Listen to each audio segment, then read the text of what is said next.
We now know this. Kyle McCord is appealing for that extra year of eligibility.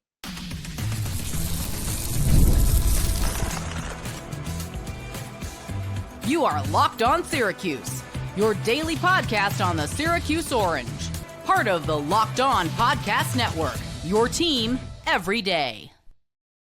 Hello, everyone, and welcome into Locked On Syracuse. I'm Jackson Holzer, and thank you for making us your first listen of every single day here on the Locked On Podcast Network, where it's your team every day, and we are free and available wherever you get your podcasts. And folks, on today's show, I teased it yesterday that we were going to do an entire podcast on exactly what's going on with Kyle McCord, because since I did the last mini Kyle McCord podcast, we got some brand new information from Syracuse.com, and so we're going to talk about it today. Syracuse.com's Chris Carlson recently reported that Kyle McCord is appealing to the NCAA for another year of eligibility. That simply means by default, he did request a waiver for an additional year. We're also going to talk about the potential paths to victory for Kyle McCord. So yes, that means we're going to have to put on our lawyer caps for today. And then at the end of this, I'm going to ask you guys the question, is it all worth it? Should Syracuse really still be trying to do this? Or should they just pivot to plan B? That's coming up on this edition of the Locked On Syracuse podcast. Before we get to everything, this episode is brought to you by Gametime. Download the Gametime app, create an account, use code LOCKEDONCollege for $20 off your first purchase. So we now know some more information with Kyle McCord and his quest to get a fifth year of eligibility, which would allow him to stay at Syracuse for another year. And my goodness, wouldn't that be amazing for all? Last Friday, Syracuse.com's Chris Carlson reported that Kyle McCord filed a waiver for an additional year of eligibility. He also reported that the NCAA denied the extra year, but that Kyle McCord is now appealing said decision to the NCAA. It is unclear exactly when Kyle McCord filed for the waiver, but we do know fairly recently that he has appealed the decision, which is important to know. Chris Carlson, he also reported that a source told him the case revolves around his time at Ohio State. It's unclear exactly what they're arguing, but it has something to do with what it was at Ohio State. And later on Friday, Chris Carlson, for what it's worth, he tweeted out when Ricky Collins signed with Syracuse that either Syracuse has its next quarterback for this season or its next quarterback waiting in the wings. That implies what I told you guys yesterday, which is that just because Syracuse got Ricky Collins from the transfer portal does not mean they are out on Kyle McCord potentially returning. It's actually the backup plan. The backup plan is now in place, and that is what Chris Carlson said on his Twitter account when Collins committed. So, by the way, everything that I just told you all, public information. I'm actually going to link Chris Carlson's article in the comments section below. All right, so you can go check that out for yourself. It's all right there. About Kyle McCord's time at Ohio State, because it's very important to understand it. I've gone over it chapter and verse multiple times. So if you are a regular listener of the Locked On Syracuse podcast, you probably don't want to hear me repeat myself 1,000 times. If you are a brand new listener, though, I do have to cater towards you, and that's okay if you are unaware. That's why I'm here to explain, okay? So I will give you the abridged version, saving you the details that you don't necessarily need to know, okay? As a true freshman in 2021, so Kyle McCord did not get the COVID year. He was a true freshman in 2021 at Ohio State. He played in 4 games, but then he also played a 5th game in the second last game of the season in the 4th quarter against Michigan State in a complete blowout. That is what happened, okay? So per NCAA rules, this is very important because you're only allowed to play in 4 or less games in college football in order to be eligible for a redshirt. Kyle McCord, by playing in the 4th quarter of that game, the second last game of the season, burned his redshirt year because that was his 5th game that he played. It should also be noted that he threw 8 passes in that game, but he also had games where he threw only 3 passes. So honestly, it might not even be that specific game, but rather other games that they could be talking about like, hey, I only threw 3 passes in this game, right? But since Kyle McCord has played in 5 games, he is currently ineligible for another year of eligibility. So I guess there are 2 possible ways that Kyle McCord can argue he deserves another year. And later on in the podcast, we're going to go over also prior precedent. We're going to look at Diego Pavia from Vanderbilt. Okay. So there's the first one, and it's the one that Chris Carlson reported. McCord could be trying to argue that his true freshman season should be classified as a redshirt. He could be doing that. Okay. Because under NCAA rules, a player is allowed to play in 4 full seasons in 5 years. That's what they are allowed to do. 4 full seasons in 5 years, but since Kyle McCord has already played in 4 seasons, he doesn't get the 5th year. You get 4 full years. I guess McCord is trying to say that he's actually only played in 3 full years in 4 seasons. This is big because of NIL. NIL is the reason why this case is even possible. Okay? Because if NIL didn't exist, where players can profit off their name, image, and likeness, McCord would have no case here. None. 0. It's all about the NIL and being able to maximize how much you are worth. Because we're going to get into Diego Pavia from Vanderbilt. That's what the case boiled down to. Maximizing what you're worth. Kyle McCord can simply say, hey, that year shouldn't count. That year cost me money. Give me another year so I can make the NIL back. So that's option 1, path to victory. Option 2, the NCAA is potentially changing its eligibility rules entirely. They could be introducing the 5-for-5 rule. And this is sourced information. According to Yahoo Sports writer Ross Dellinger, the NCAA is looking into expanding eligibility for everyone. They would allow 5 playing seasons in 5 years. So that means that Kyle McCord could simply say he deserves a 5th year because you're giving it to everyone else. McCord wouldn't even need to argue about his time at Ohio State. But currently, the rule does not exist. It's only something that Ross Dellinger reported actually just recently, that the 5-for-5 rule could come into effect. And we'll get into it in the next segment. It's really all about the timing of that rule. So that's where we stand right now with Kyle McCord. The abridged version of everything I just told you. He is appealing the initial denial for a waiver for another year of eligibility. The case, according to Chris Carlson, centers around his time at Ohio State. And I just gave you guys 2 potential arguments that Kyle McCord could have. The first one applying to Ohio State, which is that, hey, his true freshman year really should be a redshirt, so he should get that 5th year for NIL purposes.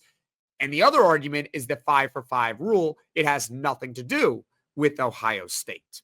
Got it? Sound good? All right, because coming up, we're going to talk about prior precedent in the case of Kyle McCord. Stick with us.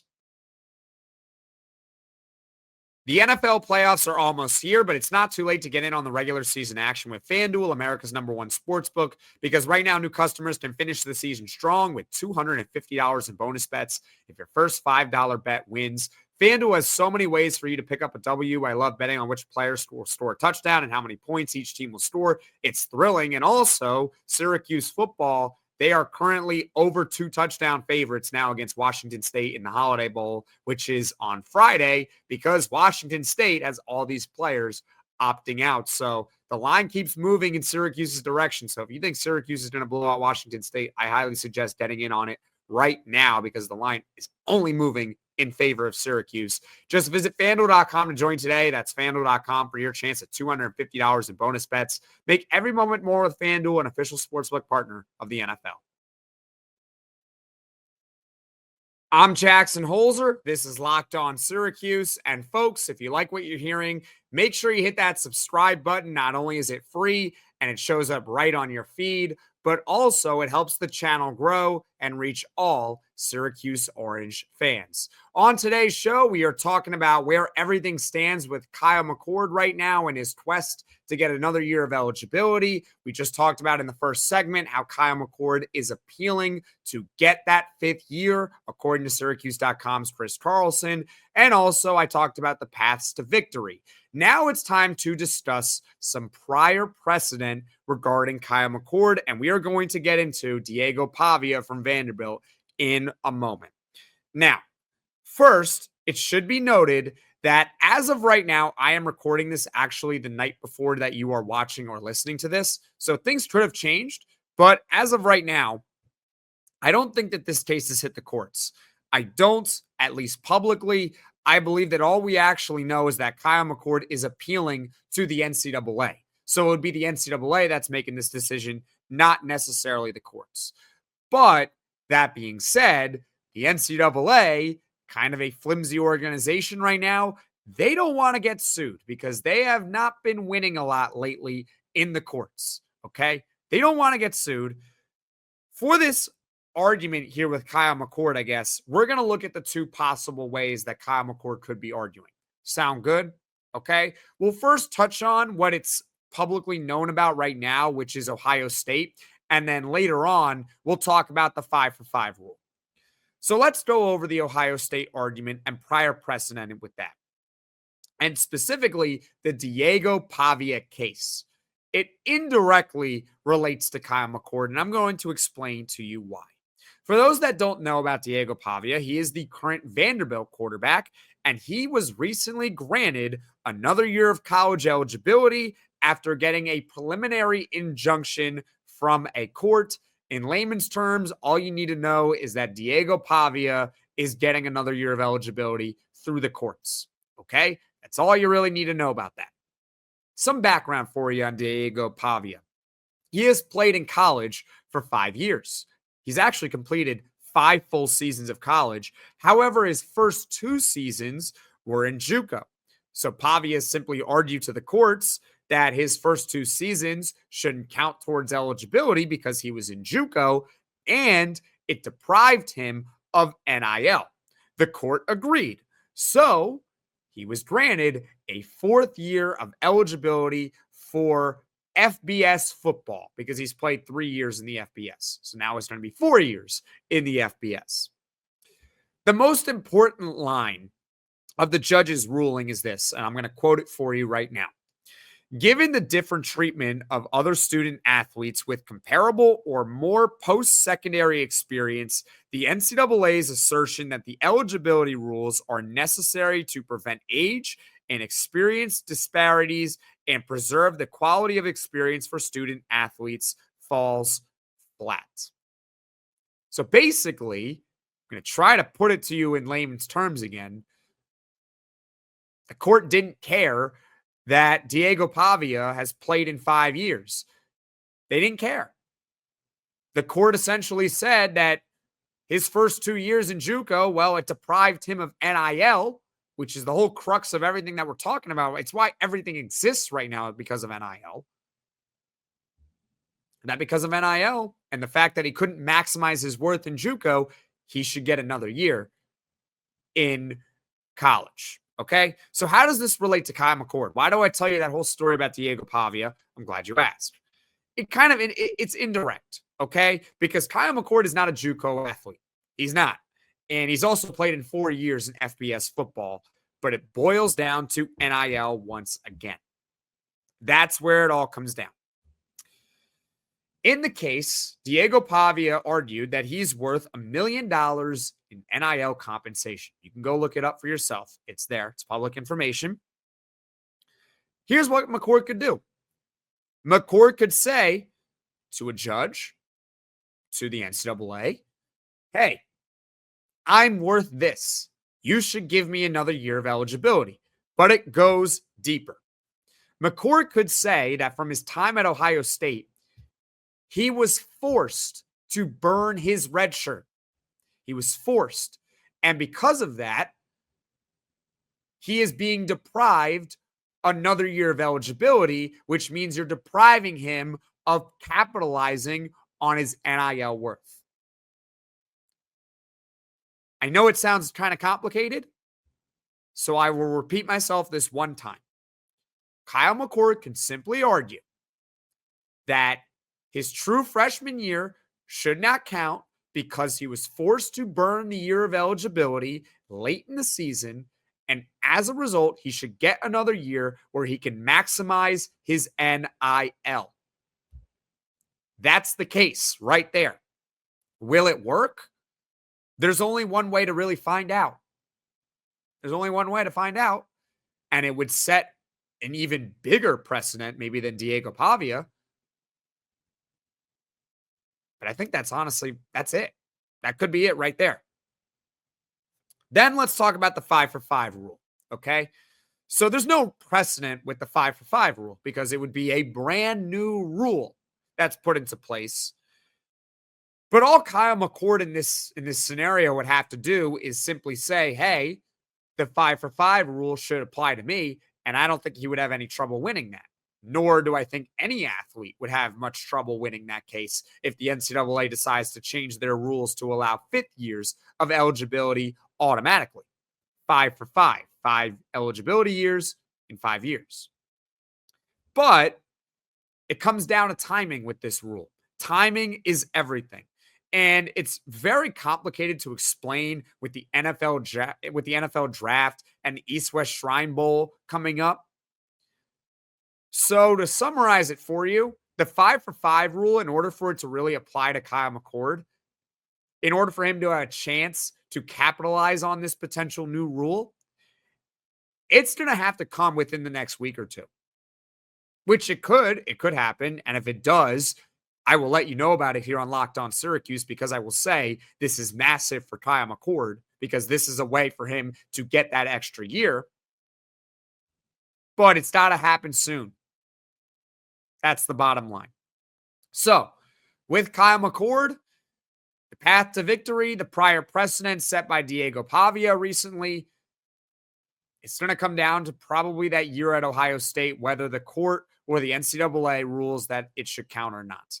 That's just my opinion on it. And if the 5-for-5 rule comes into effect in the next week or two, then I would say we're in really good shape. So that's where we're at right now with Kyle McCord. If you have any questions, feel free to let me know in the comment section below, and I will do my best to explain it all to you. So coming up, this is going to be purely opinion coming up. Is it worth the wait? That's coming up next on Locked On Syracuse. It's the holiday season, everyone, and what better way to spend it than by attending some live basketball games, whether it's the NBA, college, going to Syracuse games. They're typically pretty exciting, and the way I get tickets for games is by using Gametime. Gametime has a new feature called Gametime Picks that makes getting tickets for your favorite live events even easier. Gametime Picks filters out the fluff to show you only incredible deals on great seats, so you don't have to waste time searching through thousands of tickets. My favorite feature is the curated deals. Curation makes it easier to save more on sports, concerts, comedy, theater, whatever you would like. Take the guesswork out of buying tickets with Gametime. Download the Gametime app, create an account, and use code LOCKEDONCollege for $20 off your first purchase. Terms apply. Again, create an account, redeem code LOCKEDONCollege, LOCKEDONCOLLEGE for $20 off. Download Gametime today. What time is it? Game time. We've talked about a lot here on this episode of Locked On Syracuse. We have everything there is to know right now about Kyle McCord. We've talked about. So is it all worth it? Leave a comment in the comment section below your thoughts, because I'm going to tell you my thoughts right now. At this point in the game, in late December, it is absolutely worth it. Forget the player for just a second. We know Kyle McCord's great, and in theory, it would always be worth it. But there's a lot more to that, okay? They're in too deep. When I was planning this podcast days ago, Syracuse football did not have their backup plan in place. Now they do. See, if the Orange didn't have their backup plan already set to go, I would say I don't know how long you can realistically wait this out. But they already have waited it out, and they have their backup plan in place. It's either going to be Ricky Collins and 3 other quarterbacks will battle it out for the starting job, or if Kyle McCord does come back to the Orange next year, he gets that 5th year of eligibility and he decides not to go to the NFL draft, those same 4 players, Ricky Collins, Jakari Williams, Luke Carney, Rich Bellin, are going to battle instead for the backup job. At this point in the game, they have landed their quarterback in the transfer portal. Their other options that they were going after are all off the board. And at this point, it's very limited. I mean, Caden Salter, the Liberty guy that we talked about, I would have loved him. But he's gone. He went to Colorado. They can't get him back. Connor Wigman. A lot of people like Connor Wigman from Texas A&M. He's off the board. He went off the board really early. He went to Houston. Anthony Calandria. I believe he's off the board too. Forgot exactly where he went, but he's off the board. Bo Pribula from Penn State. What about him? Missouri. He committed to Missouri. Air Noland. I believe he's leaning elsewhere. If not, he is already committed at this point. The options are all gone. And Syracuse football has already gotten its quarterback in the event that Kyle McCord cannot return. And that is Ricky Collins and 3 other players who are going to compete for the starting job. So it is all worth it. Because at this point in the game, the Orange have nothing to lose. You are either going to get your Heisman caliber quarterback back for another season, or if you're going to go to plan B, which now you have in place. Now, if this was 2 weeks ago, I would have said, I don't know if this is all worth it. It was a question I legitimately asked. How long are we going to wait this out? Well, they've already made up their minds. So at this point, you just got to see it through. All right. As far as what is coming up on the podcast in the future, Syracuse football recently added a wide receiver from South Carolina in the transfer portal. So instead of doing a mini podcast on that, I think I'm going to do a full podcast on the new receiver from South Carolina, as well as the current receiver room and if they are done adding at that position or not. So that's what's coming up on Locked On Syracuse on Wednesday. Then on Thursday, we got Poll Friday.